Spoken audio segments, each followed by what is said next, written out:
From the brain to the spinal cord and to the peripheral nerve. Welcome to our podcast Neurosurgery on the Move. Bersama saya, Dr. Gunsista. Dan saya, Dr. Yosi. Kami berdua akan menemani neurofellas kalian pada episode ke-26. Podcast Neurosurgery on the Move merupakan salah satu aplikasi dari Tridharma Perguruan Tinggi, yaitu pengabdian kepada masyarakat, yang akan tayang setiap bulannya, dengan topik yang menarik di bidang bedah saraf, mulai dari penyakit hingga operasi di bidang bedah saraf. Tentunya di setiap episode akan ada narasumber yang kece dan kompeten.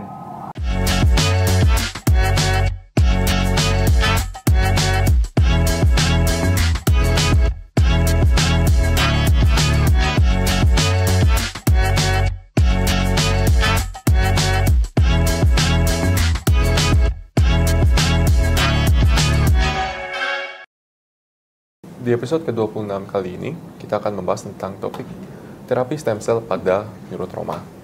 Dan akan dibawakan langsung oleh pakar di bidangnya dan sekaligus staf di program studi spesialis bedah saraf Fakultas Kedokteran Universitas Udayana, Dr. Putu Eka Martika, spesialis bedah saraf. Selamat datang kembali, dokter. Terima kasih banyak udah meluangkan waktunya. Ya, terima kasih. Senang rasanya bisa kembali. Ya. Jadi topik yang kita akan bahas kali ini mungkin agak spesial dan cukup unik ya, dokter. Betul. Jadi memang kalau kita membahas soal stem cell itu memang sedang lagi ngehitsnya ya. Kalau stem cell itu kan sedang lagi boomingnya. Benar. Dan kita di bagian bedah saraf juga ingin berkecimpung lah di stem cell itu, sehingga kita mungkin cedera pada otak ini mungkin menjadi pintu bagaimana kita mempergunakan stem cell untuk menterapi pasien kita, seperti itu. Benar. Ya. Jadi mungkin sebelum beranjak lebih jauh, mungkin kita perlu bahas dasarnya dulu mungkin ya, dok, tentang apa itu neurotrauma, biar lebih kedepannya lebih jelas. Ya, jadi neurotrauma itu kan kalau kita bagi katanya kan menjadi kata neuro dan trauma, di mana kalau digabungkan menjadi trauma cedera pada sistem saraf. Sistem saraf itu ada sistem saraf pusat dan sistem saraf perifer. Sistem saraf pusat terdiri dari otak dan medula spinalis. Kemudian ada juga sistem saraf perifer, itu ada saraf otonom. Jadi cedera pada salah satu sistem saraf itu sudah disebut dengan neurotrauma. Jadi dampak dari neurotrauma itu atau cedera pada sistem saraf itu bisa menyebabkan yang paling ringan itu gangguan kognitif lah, yang paling ringan kalau pada kepala, dan yang paling berat itu bisa sampai menyebabkan kelumpuhan, kemudian gangguan gerak, kemudian dan kecacatan yang lain seperti itu. Nah, disitulah mungkin peran stem cell untuk memberikan suatu terobosan baru untuk menangani kondisi-kondisi yang diakibatkan oleh cedera tersebut, seperti itu. Baik, menarik sekali ya, dokter.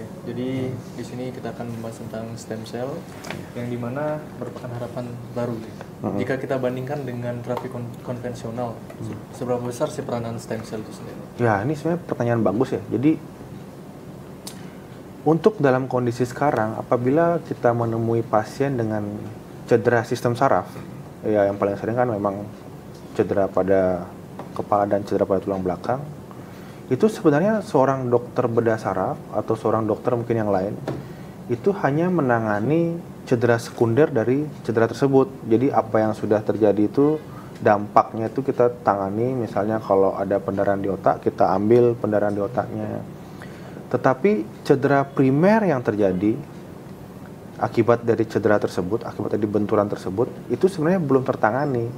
Artinya sel-sel saraf yang mungkin sudah mengalami kematian itu tidak akan bisa dihidupkan lagi dengan operasi yang kita kerjakan, seperti itu. Jadi dokter bedah saraf itu hanya menangani cedera sekunder untuk saat ini. Nah, peran stem cell ini ingin membuat terobosan baru untuk menangani cedera primer itu sendiri. Karena kalau kita hanya menangani cedera sekunder, contoh pada cedera kepala, pasiennya sudah mengalami kelumpuhan akibat benturan, akibat pendarahan yang terjadi, kita angkat pendarahannya, kemudian pasien hidup, tapi pasien hidup dengan mungkin kelumpuhan, seperti itu. Jadi stem cell ini akan memberikan harapan baru bagi pasien untuk menangani cedera primernya itu, sehingga mungkin pasien dapat hidup dan dapat gerakannya itu dapat normal kembali, seperti itu. Jadi memberikan kualitas hidup yang lebih baik untuk si pasien. Jadi di sanalah terobosan baru yang bisa diberikan oleh stem cell ini, seperti itu. Wah, luar biasa sekali ya peranan dari stem cell itu. Nah, untuk lebih jelasnya kita ingin tahu bagaimana sih mekanisme stem cell untuk menyembuhkan sel saraf sendiri, Dok? Jadi kalau stem cell, sel punca ya, sel induk. Jadi kan sel punca itu kan adalah sel yang belum mengalami diferensiasi secara sempurna. Nah, pada dalam kasus ini sistem saraf. Jadi kita berharap sel punca yang kita berikan mampu berdiferensiasi menjadi sel saraf. Seperti itu. Jadi dia akan menggantikan sel-sel saraf yang rusak akibat trauma. Jadi itu yang pertama, bagaimana cara kerja stem cell. Yang kedua, stem cell itu mempunyai kemampuan untuk mengeluarkan sekretom. Apa itu sekretom? Sekretom itu adalah molekul-molekul yang dikeluarkan oleh stem cell itu. Dia tuh mempunyai fungsi bisa sebagai neuroproteksi. Jadi dia bukan menggantikan sel yang sudah mati, enggak. Dia sebagai neuroproteksi untuk mencegah cedera lebih lanjut atau sebagai modulasi untuk proses penyembuhan. Seperti itu. Jadi yang pertama dia bisa menggantikan sel yang mengalami kematian akibat cedera. Yang kedua dengan sekretomnya dia bisa membantu memodulasi dan memproteksi sel-sel saraf itu sendiri. Jadi di sanalah peran stem cell pada sistem saraf pusat, seperti itu. Saya pernah dengar ada banyak kali jenis-jenis stem cell, embryonic stem cell, betul. mesenchymal stem cell. Sebenarnya apa aja stem cell yang bisa digunakan pada neurotrauma khususnya mungkin? Iya, memang cukup banyak ya stem cell itu, ada banyak sekali jenis-jenis stem cell. Tetapi yang sering dan sudah banyak penelitian yang digunakan itu adalah mesenchymal stem cell, di mana mesenchymal stem cell itu diambil dari jaringan lemak biasanya.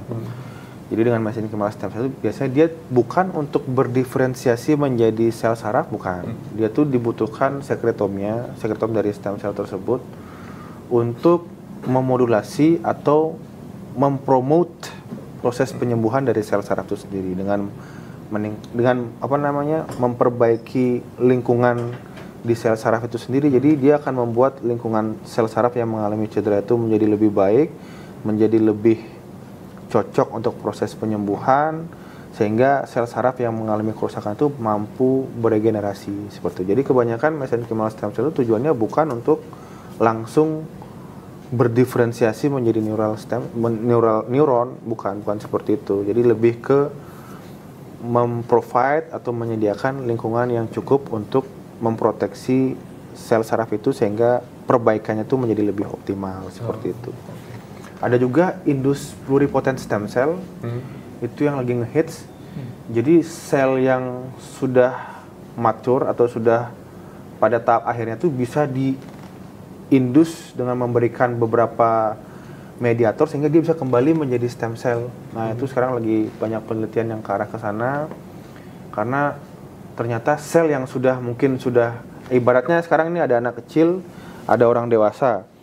Orang dewasanya ini bisa dibuat mundur menjadi anak kecil kembali. Nah itu ibaratnya seperti itulah indus pluripotent stem. Jadi dia itu dikembalikan lagi ke anak kecil fase mudanya agar bisa berdiferensiasi lagi menjadi sel apa gitu misalnya. Itu ya makanya teknologi yang sedang banyak diteliti seperti itu. Sepertinya banyak kali udah penelitian tentang stem cell itu. Betul, banyak sekali. Tapi kira-kira udah sejauh mana evidence dari semua penelitian stem cell-nya gitu, khususnya neurotrauma? Ya, untuk neurotrauma ya. Kalau untuk neurotrauma itu kebanyakan masih pada cedera medula spinalis. Ya. Kalau pada stroke ada memang pada stroke, kemudian ada pada degeneratif seperti Parkinson itu memang sudah mulai dapat diberikan stem cell secara stereotaktik atau melalui intravena juga bisa dengan dosis yang sudah ditentukan. Tetapi untuk pada neurotrauma, kita kan ngomongnya trauma itu masih sebatas pada trauma medula spinalis. Ya.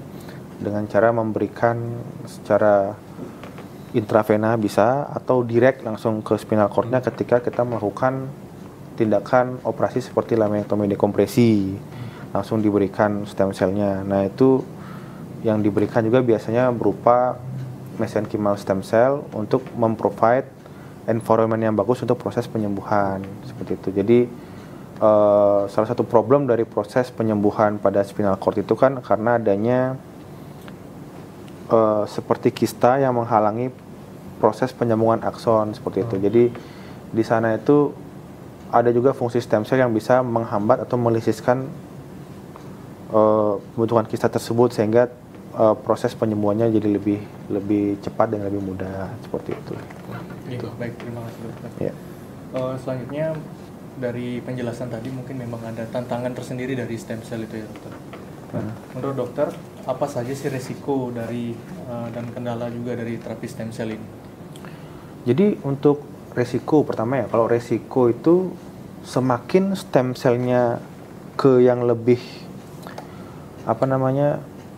totipoten, potensinya semakin lebih ke yang paling muda atau lebih bisa berdifferensi ke berbagai macam sel, itu dia tuh lebih beresiko untuk terjadinya kanker seperti itu resikonya. Jadi dia bisa mengalami pertumbuhan yang tidak terkendali seperti itu. Kemudian dengan pemberian stem cell juga terkadang ada reaksi imun tubuh yang menolak stem cell tersebut. Entah mungkin karena proteinnya tidak cocok atau gimana. Yang ketiga itu biaya. Biaya tentu kalau terapi stem cell kan belum standar ya. Jadi biayanya pasti besar. Kemudian regulasinya mungkin belum terlalu cukup diatur, regulasi aturannya itu, sehingga mungkin kedepannya mungkin sudah mulai diatur dan mulai jelas lah aturannya seperti itu. Dan memang terapi stem cell ini tantangannya adalah observasi sih sebenarnya. Jadi harus terus diobservasi. Jadi tidak hanya dengan memberikan sekali langsung kita berharap langsung membaik, enggak. Harus memberikan diobservasi jangka panjang, apa yang kurang itu perlu terus dicari atau diperbaiki seperti itu. Jadi memang seperti itu sih. Baik, mungkin dari neurovela sekalian ingin bertanya lagi dokter untuk terapi stem cell-nya itu sendiri, bagaimana sih proses dalam terapi itu sendiri untuk pada pasien cedera? Kalau pada cedera, jadi pertama yang dilakukan itu adalah stem cell itu harus diambil dulu. Nah kalau misalnya mesenchymal stem cell dari lemak, misalnya jaringan lemak, berarti kita harus mengambil sel dari lemak itu dulu sendiri kan seperti itu. Bisa diambil dari tubuh pasien itu sendiri, atau zaman sekarang tuh sudah bisa dibeli seperti itu kan. Dibeli di beberapa perusahaan farmasi itu, dibeli dalam bentuk yang sudah jadi dengan dosis yang kita inginkan. Jadi bisa langsung seperti itu. Nah, kalau seandainya sudah dibeli, bisa langsung dimasukkan itu. Nah, kalau seandainya kita ngambil dari sel dari dalam tubuh kita sendiri, tentu harus diproses dulu di laboratorium dengan berbagai macam step-stepnya itu, sehingga didapatkan stem cell yang beneran stem cell. Caranya tahu itu stem cell bagaimana? Dari marking selnya, itu ada beberapa marking selnya yang menunjukkan bahwa itu stem cell. Setelah itu didapatkan, baru dimasukkan ke pasien.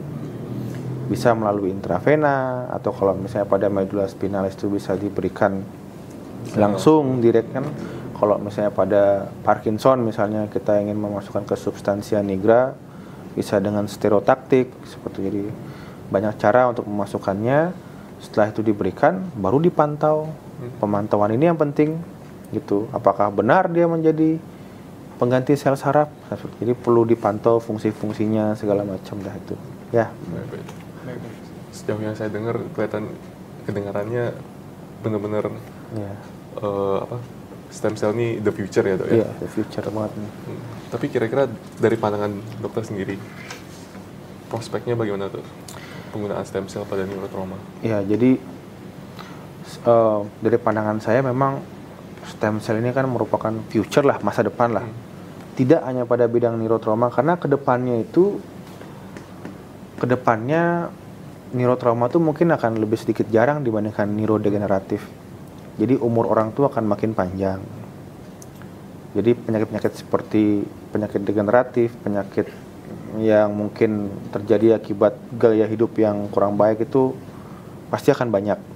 Justru neurotrauma mungkin karena orang-orang sudah mulai sadar akan keselamatan, kemudian kendaraan mungkin sudah berkurang karena mass transportation menjadi lebih baik kan, jadi mungkin agak lebih jarang. Tetapi untuk di masa depan, untuk neurotrauma ya artinya akan bisa dia memperbaiki sel-sel yang sudah rusak seperti medula spinalis, cedera pada otak itu akan bisa diperbaiki dengan adanya stem cell ini. Dan lebih bagusnya lagi, penyakit-penyakit degeneratif itu akan bisa juga diperbaiki dengan stem cell ini. Jadi kedepannya memang biotek, industri biotek seperti ini, rekayasa genetik, stem cell, itu tuh akan menjadi modalitas di masa depan, seperti itu. Jadi tidak cukup hanya dengan operasi, tetapi kedepannya itu sudah mulai ada personalized medicine, sudah mulai berbicara tentang regenerative medicine seperti itu. Jadi arahnya memang ke sana. Jadi kalau memang rekan-rekan mungkin ingin mendalami ini sangat bagus sekali, karena prospek kedepannya itu akan cukup bagus seperti itu. Ya, kita udah dengar banyak sekali tentang stem cell dan mungkin lebih dari itu tentang kira-kira masa depan dari medicine ya. Ya, betul. Jadi memang saya sih menyarankan kalau teman-teman ingin memperdalam stem cell ini sangat bagus sekali, akan sangat membantu pasien di masa depan, karena tidak cukup kita hanya mengoperasi pasien dan menghilangkan cedera sekundernya, tapi kita harus memikirkan bagaimana mengatasi cedera primernya. Beyond of that, terlebih dari itu, kita harus juga mempelajari penggunaan stem cell ini untuk penyakit-penyakit degeneratif, karena ke depan tidak mustahil bahwa neurotrauma itu akan semakin sedikit, karena kesadaran orang makin bagus, mass transportation makin bagus, lebih banyak orang tua akan hidup makin tua. Dengan orang hidup makin tua, itu akan cenderung memperbanyak kasus penyakit degeneratif, sehingga teman-teman harus mulai melihat masa depan, ini ternyata stem cell bisa nggak digunakan untuk penyakit degeneratif. Terus seperti itu.